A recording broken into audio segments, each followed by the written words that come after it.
دوستو، آج کی اس ویڈیو میں ہم آپ کو اسلام کے سچے سپاہی اور عظیم سلطنت عثمانیہ کی بنیاد رکھنے والے ارطغرل غازی کے بارے میں بتائیں گے۔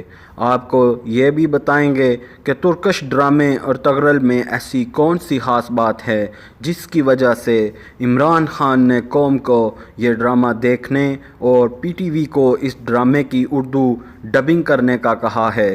اس ویڈیو کے آخر میں آپ کو یہ بھی بتائیں گے کہ آپ پاکستانی اپنے بچے کا نام ارطغرل رکھ سکتے ہیں۔ دوستو، ارطغرل غازی سلطنت عثمانیہ کے بانی ہیں۔ آپ کی پیدائش 1191 میں ہوئی اور آپ کی وفات 1280 میں ہوئی۔ کچھ کتابیں 1281 بھی بتاتی ہیں۔ آپ کے 3 بیٹے تھے، گوہر، شہریار اور عثمان۔ آپ کے اسی بیٹے عثمان نے 1291 میں یعنی اپنے والد کی وفات کے 10 سال بعد خلافت عثمانیہ بنائی، جس کی بنیاد اس کے والد ارطغرل رکھ کے گئے تھے۔ اس خلافت عثمانیہ نے 1291 سے لے کر 1924 تک یعنی 600 سال تک ترکوں کی تلواروں نے امت مسلمہ کا دفاع کیا۔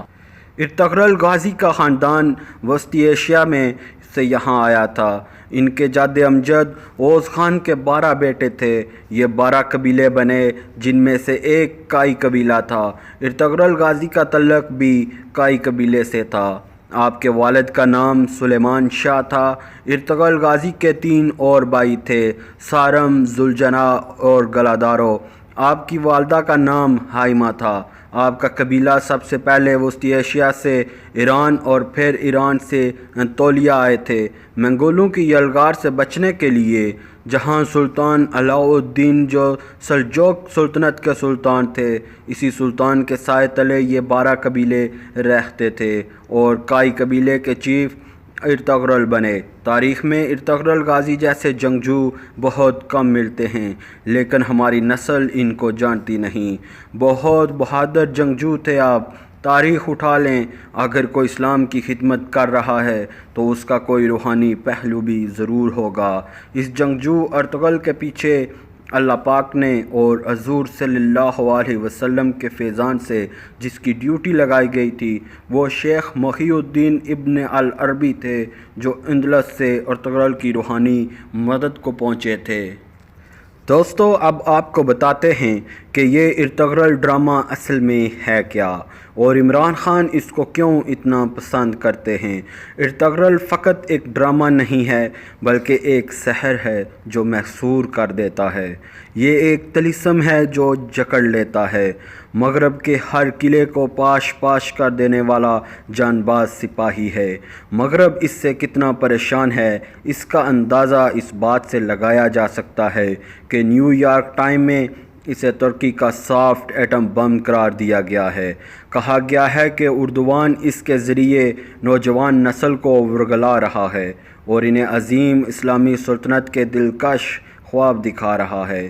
اس کے ذریعے ایک ایسا جذبہ پیدا کیا جا رہا ہے کہ جو عنقریب قیامت خیز طوفان کی شکل میں نمودار ہوگا۔ دراصل بات یہ ہے کہ اس ڈرامے کے ذریعے مسلمانوں کی بزدلی اور احساس کمتری کو ختم کیا جا رہا ہے۔ انہیں اپنی تہذیب پر فخر کرنا سکھایا جا رہا ہے۔ صوفیاء کرام سے تعلق پیدا کرنے کے لیے انہیں ابن العربی کی مجالس دکھائی جا رہی ہیں۔ میری نظر میں یہ ڈرامہ مسلم دنیا میں اسلامی انقلاب کا ایک داعی ہے۔ مسلم نوجوانوں کو ضرور یہ ڈرامہ دیکھنا چاہیے۔ دوستو، اب بات کرتے ہیں اس ڈرامے میں آخر کیا دکھایا گیا ہے۔ یہ ڈرامہ ترکی کے ایک خانہ بدوش قبیلے کائی پر بنایا گیا ہے، جس کے پاس فقط 2000 جنگجو تھے، لیکن یہ جرأت اور بہادری میں اپنی مثال آپ تھے۔ یہاں تک کہ صلیبی اور منگول بھی ان سے فکر مند رہتے تھے۔ ارطغرل قبیلے کے سردار سلمان شاہ کا بیٹا تھا۔ بے خوف اور نڈر مسلمان تھا۔ یہ اسلامی اتحاد کا عظیم داعی تھا۔ یہ کافروں کی ہر ایک سازش کو ناکام بنانے والا عظیم ہیرو تھا۔ اس ڈرامے میں عیسائیوں کی سازشوں کو بڑی تفصیل سے دکھایا گیا ہے۔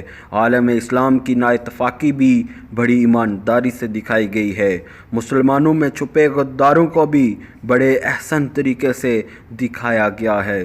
اس ڈرامے کو دیکھنے کے بعد آپ بھی یہ سوچیں گے کہ آخر کیوں یورپ ہمارے بچوں کو پولیو کے قطرے پلانے پر زور دیتا ہے، اور یہ بھی معلوم ہو جائے گا کہ مسلمانوں کی آپس کی لڑائیوں سے کون کس طرح فائدہ اٹھا رہا ہے۔ اگر آپ تلاش کریں تو آج بھی اس ڈرامے کے کردار جگہ جگہ آپ کو نظر آئیں گے۔ ڈرامے کے پروپیگنڈے کے متعلق طیب اردوان نے فقط ایک جملہ کہا تھا: جب تک شیر خود اپنی تعریف نہیں لکھیں گے تب تک شکاری ہیرو بنے رہیں گے۔ ناظرین، اب بات کرتے ہیں برصغیر میں بچوں کا نام ارطغرل رکھنا کیسا ہے۔ ارطغرل ترکی زبان کا لفظ ہے۔ ارطغرل کے معنی ہیں بہادر آدمی۔ ارطغرل غازی ارطغرل کتاب کا نام بھی ہے۔ بچے کا نام ارطغرل رکھنا جائز ہے، البتہ ہمارے ہاں برصغیر میں عام طور پر زبان پہ یہ لفظ روانی سے نہیں بولا جاتا، جس کی وجہ سے لوگ نام کا صحیح تلفظ خراب کر دیتے ہیں۔ اس لیے کوئی عربی یا صحابہ کرام کے نام سے کوئی نام تلاش کر کے رکھا جائے، یہ زیادہ اچھا ہے۔